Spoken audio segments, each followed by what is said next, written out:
Hello and welcome. I'm your host, Elizibar. This is X Factor number 102, and this must be at the tail end. Was I talking too fast? Let me start over. Let me start over for you. Hello and welcome. I'm your host, Elizibar. This is X Factor 102, and it must be coming in at the tail end of a story arc. I don't know who this dude is. Well, I didn't until I read this book. Apparently, his name is Random. One of these guys is Avalanche, and I forget the other guy's name, and it doesn't really matter. Okay? So we've got X Factor characters in the middle of being like stalked by the government or something like that. They're like trying to kidnap Polaris or something. Seems to be what the plot is. But some of the X Factor characters, Strong Guy included, Ron Sinclair, Wolfsbane, there's Moira McTaggart. They're hanging out with Charles and Storm at the park or whatever that they're hanging out at. It's in Georgetown, Washington, D.C. The X Mansion sure seems to move, like where the X-Men live seems to move around a lot, doesn't it? Like, I don't know. I don't know what's up with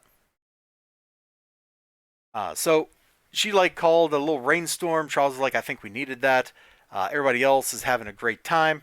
Some really goofy poses from Ron Sinclair. Look, she's like dancing and skipping around. I can't get mad at her for that. And like all good X-Men stories, there's a lot of stuff between the characters. This isn't just like the X-Men versus the world or whatever.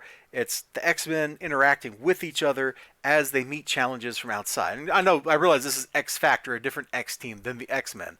But you kind of get my point, right? That's what X-Men stories are supposed to do. They're supposed to blend external pressures with internal pressures so that while they're busy saving the world from Magneto or whatever, or in this case dealing with a like rogue government operative, um, then they're also like having a little soap opera on the inside too.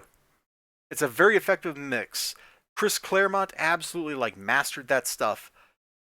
Sure, there's probably some misses, kind of like I don't know. I was never really into the binary character, um, or whatever that iteration of Miss Marvel was called. Carol Danvers, like, never really got into that one.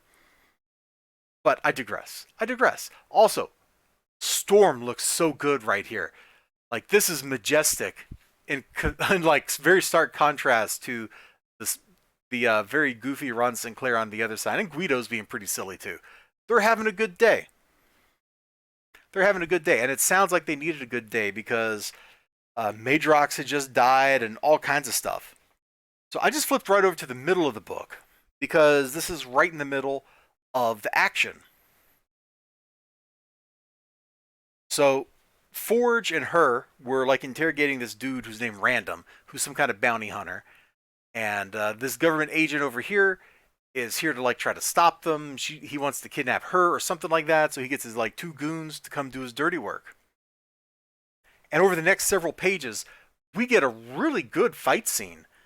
The action sequence in this book was thumbs up. Like I didn't know really who these people were.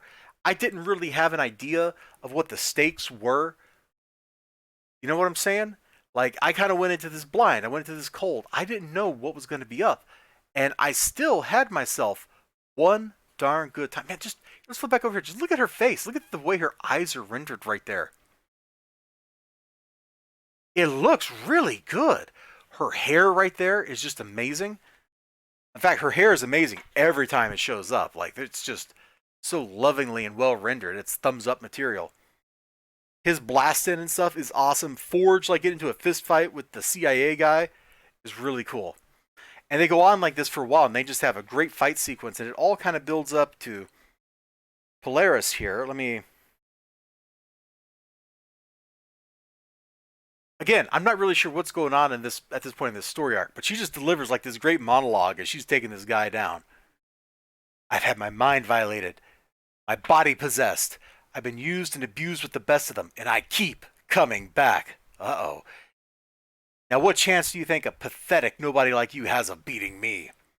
Nice going, Polaris. Using your magnetic powers to pin me. But once I free myself of this junk, we'll see, you know?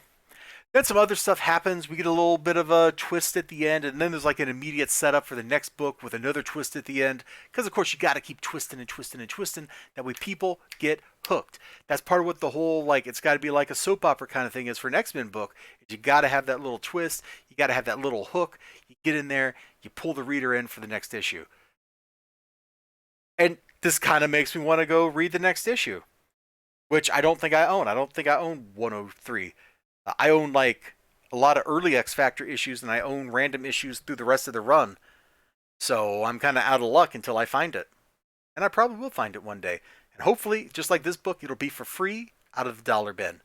You all take care of yourselves. You have a great one. Hope to see you again next time. Until then, bye bye.